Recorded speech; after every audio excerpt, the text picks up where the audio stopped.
مشاهدي الكرام، أسعد الله أوقاتكم في كل مكان في هذه اللحظات السعيدة، في هذه اللحظات الغير عادية، في هذه اللحظات التي يحتفل فيها كل حر في هذا العالم، في هذه اللحظات التي تأهل فيها المنتخب الجزائري، في هذه اللحظات التي تأهل فيها شعب 1,500,000 الشهيد، شعب الأحرار، شعب المناضلين، شعب الذين قالوا لا للاستعمار، وقالوا لا للخنوع، وقالوا لا لبيع القضية الفلسطينية ولبيع القضية الصحراوية.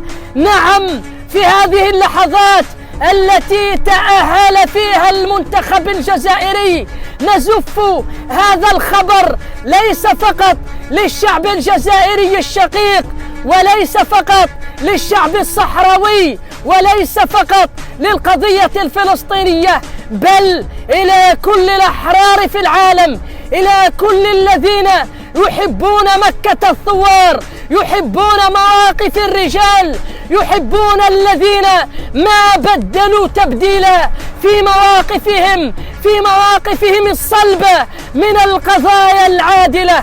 نعم، إنها كرة القدم، ولكن كرة القدم يتفاعل معها الرجال، ويتفاعل معها المناضلين، يتفاعل معها الأحرار الذين اختاروا لهذا البلد، للجزائر، لمكة الثوار، لبلد 1,000,000 والنصف المليون شهيد، أن يكونوا سعداء، نفرح معهم عندما يفرحون.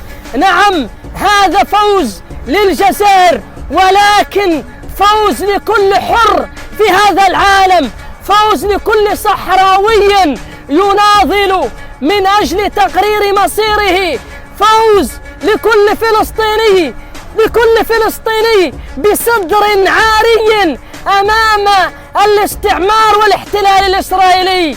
فهنيئا للجزائر، وهنيئا للمنتخب الجزائري، ومسيرة موفقة بإذن الله تعالى. والسلام عليكم ورحمة الله تعالى وبركاته.